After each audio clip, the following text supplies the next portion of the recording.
processus d'individuation, c'est un terme peut-être un peu barbare, mais c'est un terme qui vient de Jung. Et en fait, ça qualifie la tâche de la deuxième partie de la vie. Alors évidemment, on dira, on ne sait pas trop quand on entre dans la deuxième partie de la vie, mais disons que, en gros, à partir de 50 ans, on a de grandes chances d'y être. Alors, pour faire comprendre ce que c'est que le processus d'individuation, Jung utilisait l'image du soleil, la course du soleil qui se lève le matin et puis qui arrive à midi, je dirais, dans son sommet, le sommet de sa course, et puis qui redescend. Et Jung dit que dans la première partie, la montée du soleil, ce qui correspond au fond à la première partie de la vie, eh bien, l'être humain met son énergie dans son moi conscient. Qu'est-ce qu'il fait? Il construit sa vie, il se construit lui-même, il construit sa vie, il construit une œuvre, il construit une famille, il construit un métier. Enfin, il est dans la construction de son moi conscient.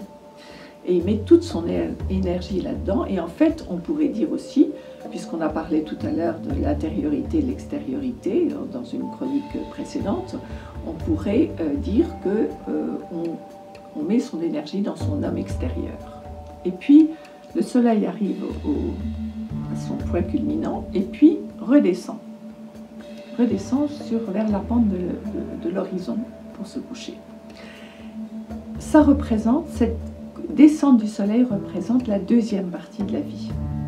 Et là, Jung dit qu'il faut progressivement, bien sûr ça ne se fait pas du jour au lendemain, mettre son énergie au service non pas du moi conscient mais du soi, c'est-à-dire au service de son intériorité. Et que c'est ça la tâche de la deuxième partie de la vie.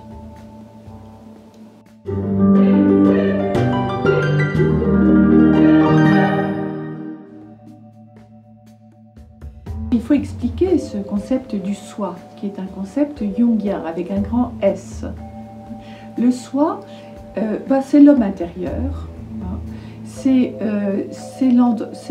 un archétype pour Jung, c'est-à-dire que c'est l'archétype de l'unité intérieure, l'endroit où les contraires que nous avons tous des contraires, des contradictions, c'est l'endroit où elles sont réunies à l'intérieur de soi. Et il y a des symboles, par exemple dans les rêves, il y a des grands symboles du soi qui sont la rose par exemple, le mandala, c'est-à-dire des dessins qui montrent justement l'unité intérieure. Donc le diamant aussi est un symbole du soi dans les rêves, ça paraît. Et ce symbole, ce concept, Jung est allé le chercher en Inde. Il s'est beaucoup intéressé à la philosophie de l'Inde et à la spiritualité très ancienne de l'Inde, qui est ce qu'on appelle l'Advaita, ça veut dire la non-dualité.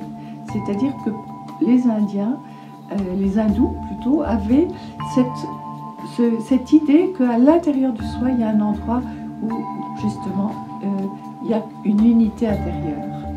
Et alors Jung explique, il a été rechercher ça dans les Upanishads, qui sont des textes très anciens de l'Inde.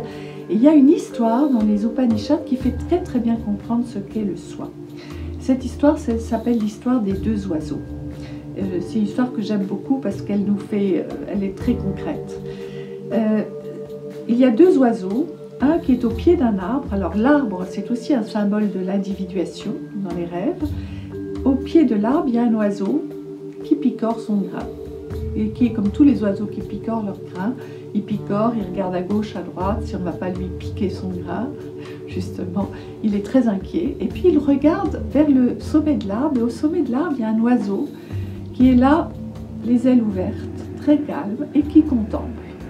Et l'oiseau du bas se dit « Oh là là, comme j'aimerais être comme lui, tranquille, au sommet de l'arbre. » Et il essaye de s'en rapprocher. Et puis il recommence avec son inquiétude, son agitation, qui montre bien aussi, comme nous sommes tous. Il picore son grain, il se regarde si on ne va pas le lui piquer. Et puis de nouveau il regarde et se dit « Ah, comme j'aimerais être comme l'oiseau du haut, calme, tranquille, contemplant le monde ». Et puis il monte de branche en branche, il essaye de s'en rapprocher de cet oiseau. Et puis un jour, il s'en rapproche, il est à 40 cm, il est très proche de l'oiseau du haut et tout d'un coup il réalise que l'oiseau du haut et lui-même, c'est un seul et même oiseau.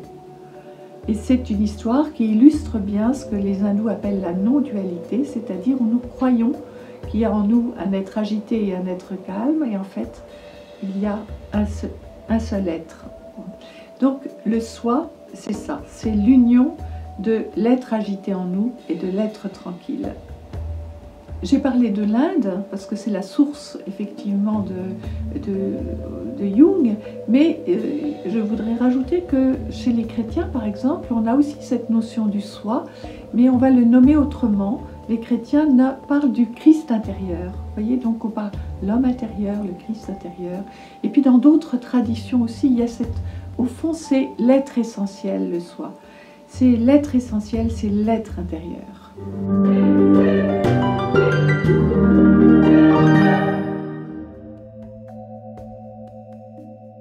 Tout le monde peut faire l'expérience du soi. Il y a un auteur qui est assez connu, Romain Rolland, qui écrivait à Freud en lui disant, en parlant de cette expérience qu'il faisait, qu'il appelait le sentiment océanique. Il avait des moments dans sa journée dans lesquels il sentait qu'il sentait cette unité intérieure. Et Freud lui avait d'ailleurs répondu je n'ai pas du tout cette expérience. Lui avait-il dit, je ne sais pas de quoi vous parlez.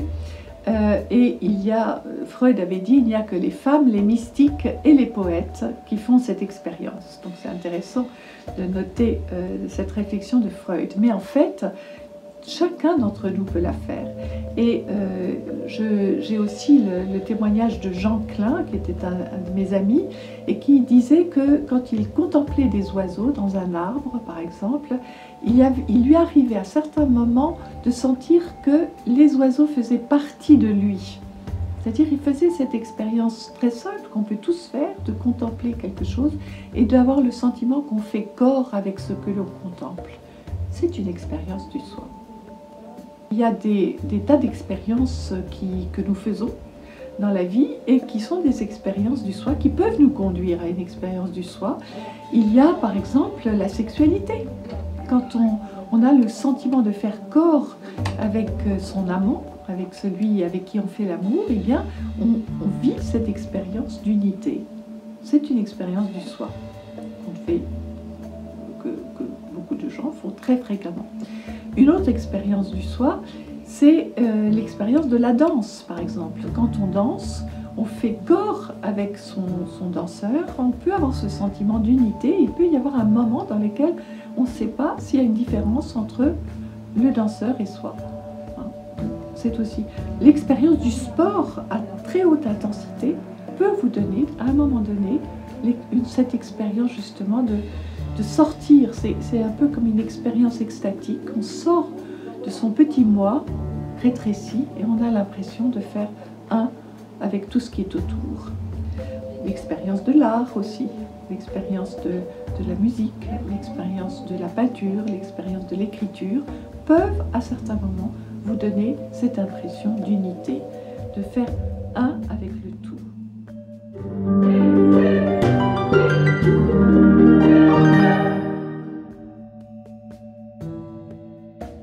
Ce qui nous permet de reconnaître qu'on a fait l'expérience du soi, c'est incontestablement la joie. La joie, c'est vraiment la preuve que l'on a fait l'expérience du soi. Mais ce qu'il faut savoir, c'est que l'expérience du soi, ce n'est pas une expérience qu'on peut maîtriser ni qu'on peut rechercher. On peut essayer de s'en approcher, mais elle vous tombe dessus. Alors on peut essayer de s'en approcher comme dans l'histoire des deux oiseaux, c'est-à-dire que par la méditation, par la contemplation, on peut essayer justement de s'en approcher. L'expérience du soi, on ne peut pas la maîtriser, on ne peut pas la rechercher, on ne peut que s'en approcher et elle vous tombe dessus.